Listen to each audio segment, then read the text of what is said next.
Right, you are welcome today. So, I really want to talk about this subject matter which I was discussing recently. And I think we need to start drilling and talking about this.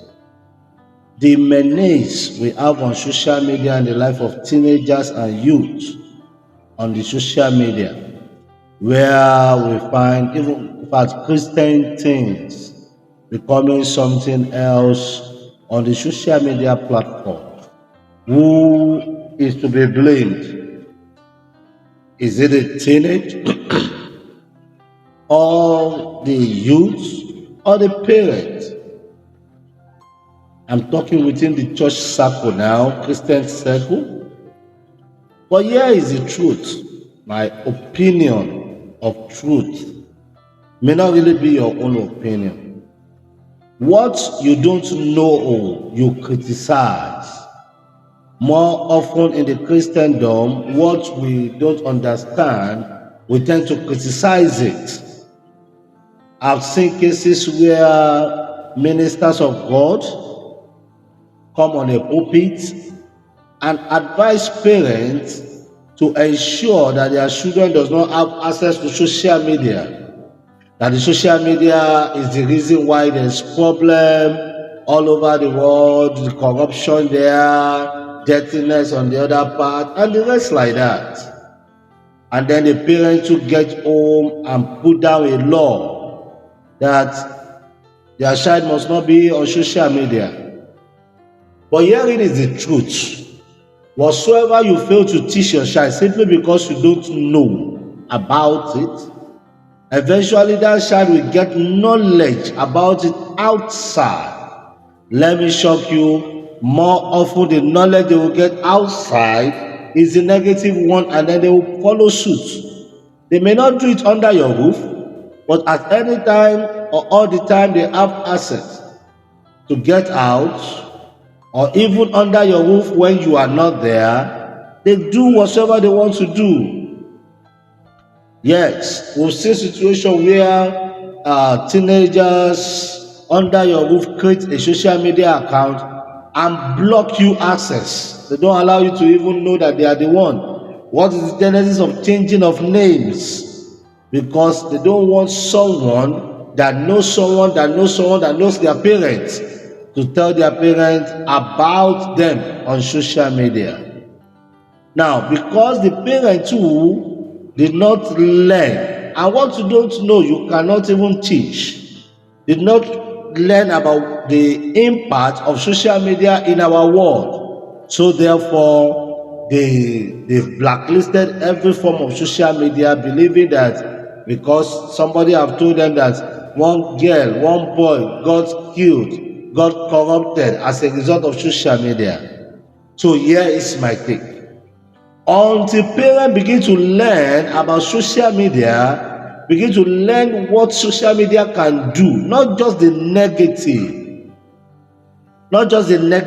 until we begin to learn as Christians the impact of social media in our world. And I also want to speak to you, Pastor, the clergymen, then learn more about this social media so that you can also talk about it on that podium you mount on Sundays, weekdays. Learn from yourself, make your research so that you will be able to teach the parents the impact of social media. I strongly believe that when we begin to talk about this social media, the positive aspects, and also perhaps the negative, we will force many parents to learn about it in order to be able to guide their children. In all sincerity, you cannot do anything about it. You can't stop that child from coming to social media. You have to come to that reality and fact. You have to come to you have to make peace with it. Yes, parents, you have to make peace with it, that you cannot stop that teenage child under your roof to stop coming to social media. You can't, no matter how it is. they will always find their way there. How many teenagers are still watching TV?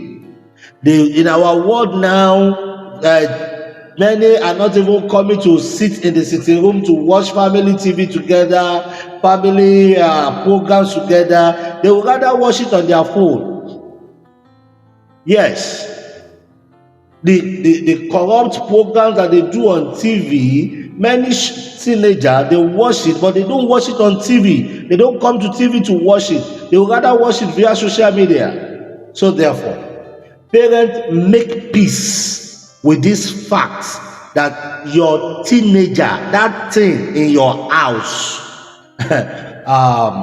will I say I stand to be corrected? No, it's a fact.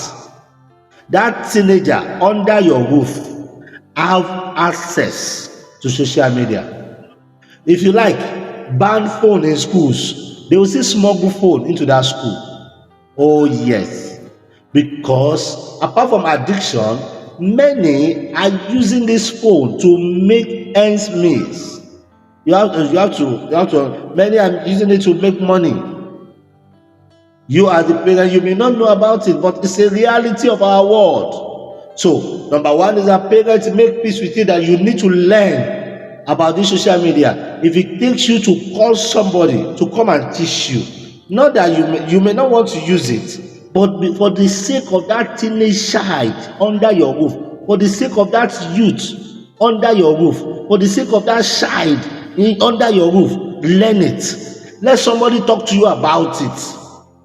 That's number one. Number two, be ready to answer questions from that teenage girl, that teenage boy, as concerning what they saw on the social media.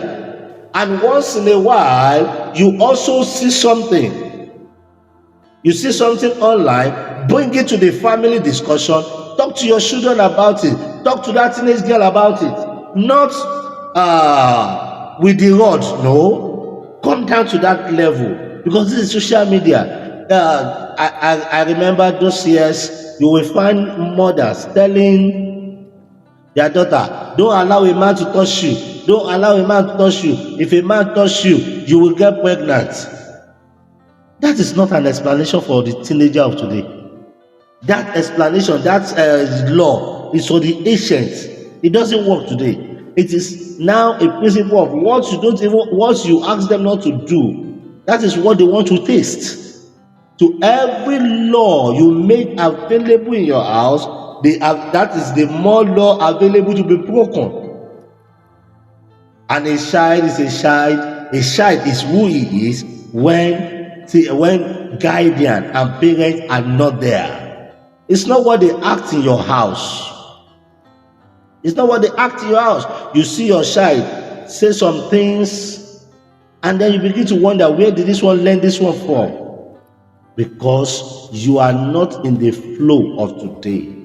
So every degeneration that you are seeing on social media, for me, I can still say it's because parents refuse to see social media as a weapon, as a tool that they also can use to advise their children. They shut down every discussion that has to do with social media. They want to drag that child to the place of prayer. Hello ma, hello sir, if you like, drag that teenage girl, that teenage boy to deliverance 100 times. They will still find their way to social media, because there's a lot of information there that they cannot get from anybody. And if they ask you the question, you can't answer. You are in the world of AI. And when a teenage asks you a question and you can't answer, they can go to AI, they can go to social media and seek for answer. Please, let's do well to teach our teenage what social media is all about. Let's do well to sit down, have that discussion. Religious centers, let's do well to bring the children together and teach them the positive one before the world takes them away. And we can tell ourselves the truth. We know that the world is fast taking away our youth, our teenage, and our children, because we are not available to answer their questions, to talk to them in the language they will understand. So God bless you. My name remains Christopher Emeka. We'll continue with this discussion some other time. See you and see you soon. Have a blessed day.